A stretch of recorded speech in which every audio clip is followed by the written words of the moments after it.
Hello everyone, welcome back to my channel. I'm just trying out vlogging today on my new camera, the Sony A9. It hasn't got a flip around screen, but in a way that's quite a good thing because I'm not looking at the monitor, whereas I'm looking straight into the lens. So hopefully it helps me to engage with the audience a little bit better, because I probably did in the past have a tendency to look in the wrong place.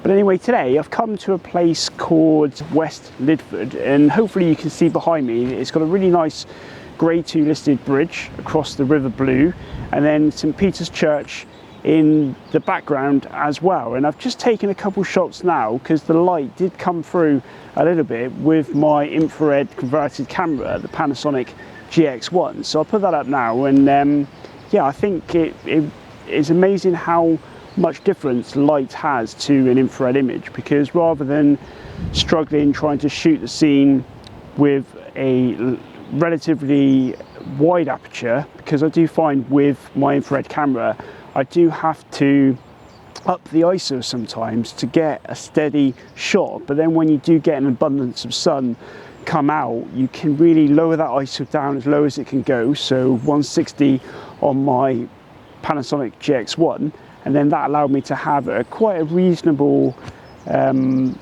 aperture in order to get more depth of field into the shot, and then hopefully lower noise as well. So fingers crossed that shot turned out all right. So yeah, so as well as my converted Panasonic GX1, I've also bought my Sony A9, which I'm filming this on, and I've literally only taken this lens out once before. It's the Sony Zeiss 24-70 f4, which does have a little bit of a bad reputation, but for me it just seemed to tick a lot of boxes.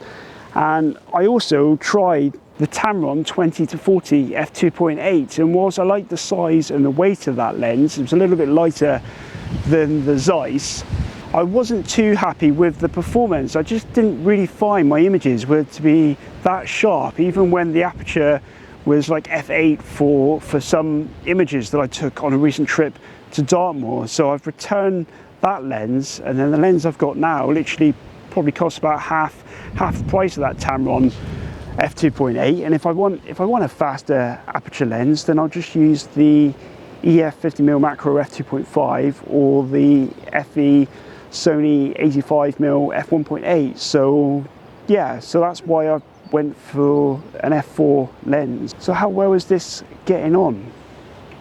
Another good thing with this lens as well is that it's got stabilized body as well as a stabilized lens. And I know, looking at my arm at the moment, it's a little bit shaky because it's still quite a heavy kit, this, compared to my Osmo Pocket. So I'll be interested to see how steady the footage is, because obviously the Tamron 20-40, you're relying on the in-body stabilization, and I know with the Sony the IBIS isn't supposed to be as good as other cameras, but hopefully with the body and then with the lens stabilization it should do a good enough job.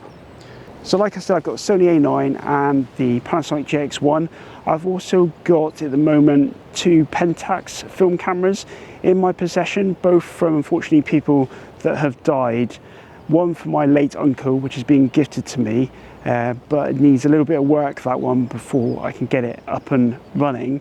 And the second one was again someone else who died, and they were looking for some good homes for their kit. So I've managed to pick up a Pentax Super A, which I'm currently shooting with, and hopefully today I can get some shots to finish the roll of film that I've currently got in the Pentax, a roll of Kentmere Pan 100, which I've used a couple of times before and I've been pretty happy with, really, considering its price. So yeah, so I think I'll take a film shot here as well, and I'll put it up now, and then I'll move on, and then I can compare that, because I like comparing images with my other cameras, with a similar image that I've taken from the Sony A9, and then also as well from the infrared camera. So I'll put those up now, and then I'll move on to another location. Yeah, so I've walked around this village now for about 15 to 20 minutes.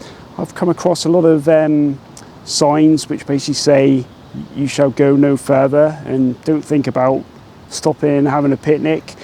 And yeah, but besides a nice weir at the end of the churchyard and this composition behind me, I haven't really been able to find a lot more in West Lydford. So yeah, what I'm going to do now is I'm just going to drive back through a couple of other villages on the way to a National Trust property called Lights Kerry, where hopefully I'm going to be able to finish the roll of film in the Pentax Super A and also shoot some more infrared if I get the opportunity, because the skies are quite stormy, and as you know, infrared does quite well with those kind of scenes. So yeah, I'll put up my images that I managed to capture from this point onwards, and if there's anything notable, I'll talk to camera as well and talk you through it. But failing that, this was only really meant to be a small video today to test the capabilities of the Sony A9 for vlogging.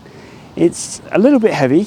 I know I got rid of the Tamron 20-40, which meant I could probably hold the camera like this a little bit more comfortable, but because this is only a 24mm at the wide end, I feel like I've probably got to hold it out quite far if I'm doing these kind of videos to get me in and get some of the environment in. So there we go. So anyway, here's the montage before my arm falls off.